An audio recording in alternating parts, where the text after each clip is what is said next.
In 2020, Egyptologists from the University of Bonn deciphered the oldest known place name sign in the world, dating back to the late 4th millennium BC. The 4 hieroglyphs inscribed on a rock in the Wadi el-Malik east of Aswan, Egypt, declared the region the domain of the Horus king Scorpion.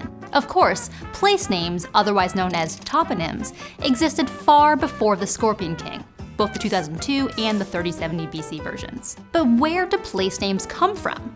Well, toponymy reveals a lot about the culture and history of a place, including the people who lived there, the nature of the settlements, and the geographic landscape.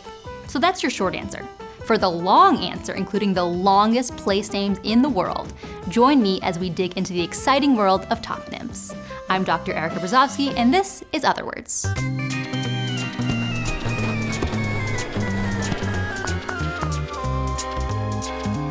Otherwords. I love superlatives more than anyone. So the first thing I wondered was, what's the longest toponym? Growing up, I thought it had to be the nearby lake, commonly called Webster Lake, but officially named Lake Chargagagog Manchagagog Chabunagungamog. The name comes from the Algonquin language spoken by the Nipmuc people indigenous to the area, and is said to mean lake divided by islands, or fishing place at the boundaries. At 45 letters, it's quite a mouthful, but while it's the longest place name in the US and the longest lake name in the world, there are a few other places that have it completely beat. According to Guinness World Records, Thailand's capital holds the crown for longest name. You might be thinking, what, Bangkok? That's shorter than Los Angeles. Well, Bangkok is actually a colloquial name, most popular with foreign visitors. The locals usually call it Krung Thep, which means City of Angels, and is a shortening of the official ceremonial name.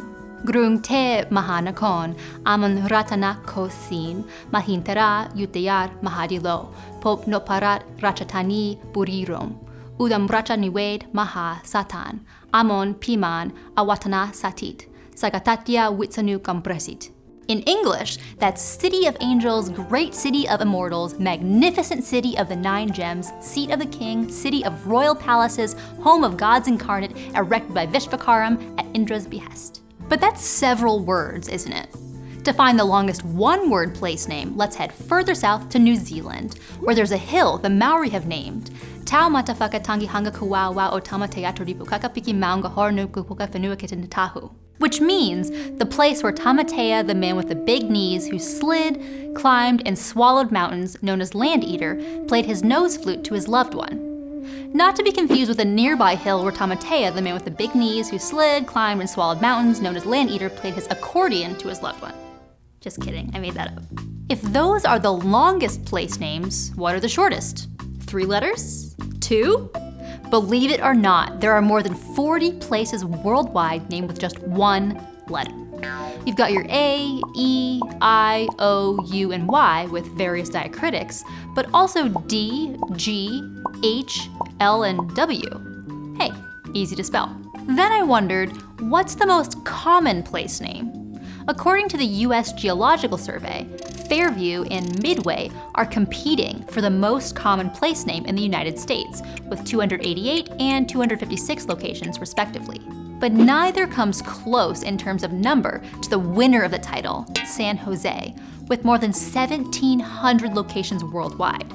The name is so common likely because many of the cities and towns were founded by Spanish-speaking missionaries who chose the name Saint Joseph for his significance to their faith. In fact, the top 9 most common toponyms were named after saints. History is built into place names. Sometimes it's as clear as a new name because those who thought they were discovering/colonizing lands wanted a reminder back home, hence New Caledonia, New Zealand, New Orleans, and Nova Scotia. There's also been a tradition of naming these questionably acquired lands after colonial monarchs, which is where we get all the Georgetowns and Victorias. Recently, movements to throw off colonial names and reclaim either indigenous ones or new non-colonial ones have become popular. Limbe, Cameroon, for example, was formerly called Victoria, and there's been a political push to add Aotearoa to New Zealand's official name. Interestingly, despite shifts in power due to, say, invasion, toponyms tend to be conserved, surviving repeated language shifts. The United States is full of places that kept their Native American names, even as the people who named them were forced out. And all over Western Europe, we see cities with Celtic names like London, Paris, Vienna, Milan, Ghent, and Zurich, none of which are home to the few surviving Celtic languages. Even more specific history can be baked into toponyms. In the British Isles, you can deduce a fair amount about a location's settlement demographics from its name. For example, Sussex is the land of the South Saxons. Buckingham is the home belonging to Bucca, and Canterbury is the fortified town of the people of Kent. This type of naming tradition based on residence is far from extinct. Think ethnic enclaves like Little Mogadishu, Tarangelis, or Basque Bloc that are named after the global locales that the residents immigrated from. Native American place names may describe not only local topographical knowledge, but also information about resources available at certain times of the year. Manhattan is derived from the Munsee word Manhattan, meaning place for gathering the wood to make bows. Massachusetts is derived from the Wampanoag word Massachusetts, meaning near the Great Hill or at the range of hills. And Mississippi is derived from the Ojibwe word Mississippi, meaning Great River. Occasionally, a place name no longer reflects the current landscape. Back Bay in Boston is a bustling metropolitan neighborhood, but has the name of a water feature. Curious.